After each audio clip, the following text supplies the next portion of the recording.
बिस्मिल्लाहिर्रहमानिर्रहीम। अस्सलाम वालेकुम student, welcome to my channel Sidra economics lecture. हमने इंस्टीट्यूशनल इकोनॉमिक्स को स्टार्ट किया था।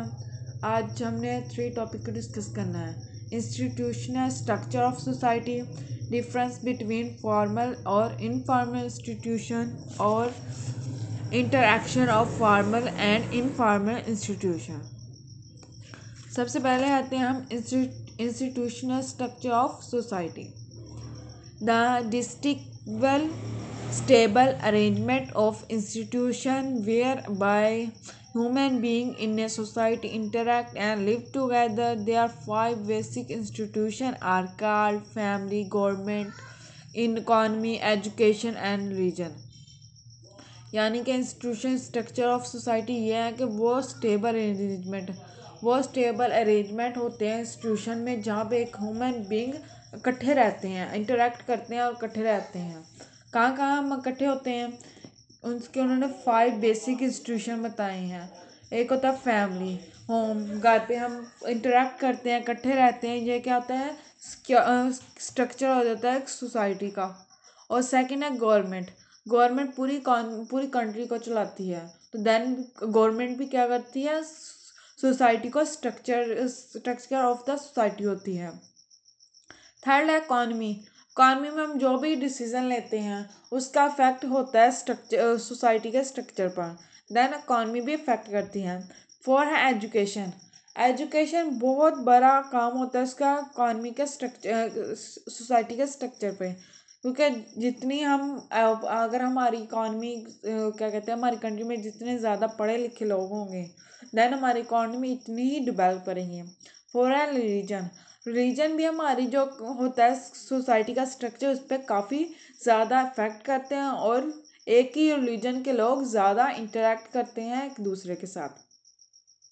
देन आता है इसका सेकंड टॉपिक, फॉर्मल और इनफॉर्मल इंस्टीट्यूशन। फॉर्मल इंस्टीट्यूशन क्या है और इनफॉर्मल इंस्टीट्यूशन क्या है।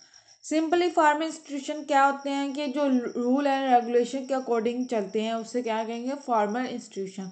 और जो इनफॉर्मल इंस्टीट्यूशन होते हैं वो ट्रेडिशनल, जो हमारे रवायात होते हैं, मोरल वैल्यू होते हैं, रीजनली जो हम करते हैं उस पर चलते हैं, उसे कहते हैं इनफॉर्मल इंस्टीट्यूशन।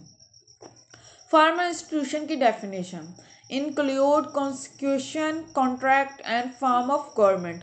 यानी कि हम अगर कोई भी काम करना चाहते हैं उससे पहले हम कोई ना कोई कॉन्ट्रैक्ट वगैरह बनाते हैं, कोई ना कोई उनकी फॉर्म बनाते हैं गवर्नमेंट की तरफ से।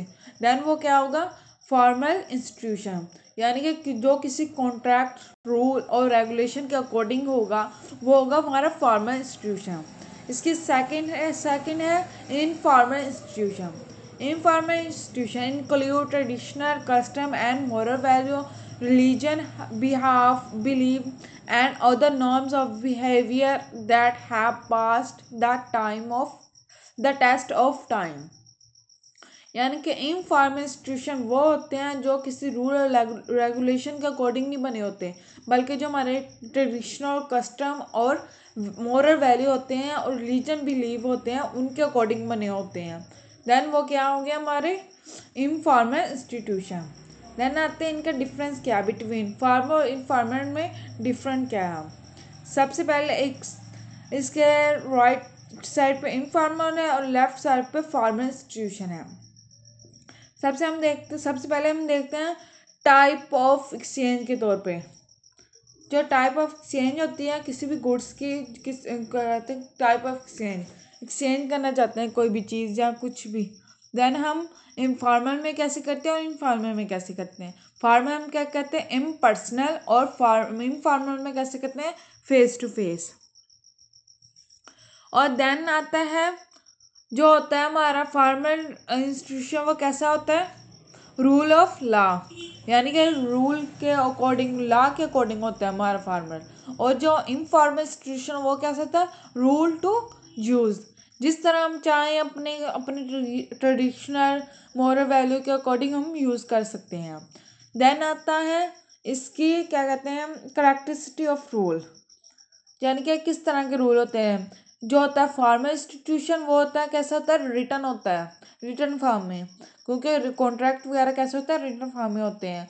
जो इनफॉर्मल इंस्टीट्यूशन होता है वो होता है अनरिटन, यानी कि हमने उसमें कोई कॉन्ट्रैक्ट वगैरह नहीं बनाया था, हमारे जो भी नॉर्म्स वैल्यूज़ और कस्टम वाइज होते हैं हमारे, उसके अकॉर्डिंग होता है। 4 आ जाता है कि हमारा ये कैसा होती है, हमारा क्या कहते हैं नेचर ऑफ एक्सचेंज कैसी होती है।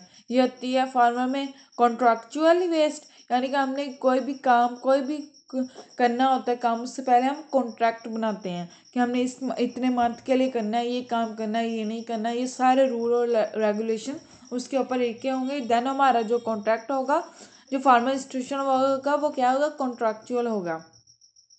लेकिन जो हमारा इनफॉर्मल इंस्टीट्यूशन होगा वो होगा नॉन कॉन्ट्रैक्चुअल।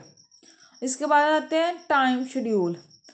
जो फार्मर इंस्टीट्यूशन होता है ना, उसका टाइम फिक्स होता है, स्पेसिफिक होता है कि इतने टाइम से लेके इतने टाइम में हमारा इंस्टीट्यूशन ओपन रहेगा, देन ऑफ हो जाएगा। लेकिन जो इनफॉर्मल इंस्टीट्यूशन होते हैं वो नॉन स्पेसिफिक होते हैं, उनका एक टाइम वगैरह नहीं स्पेसिफिक रखा होता।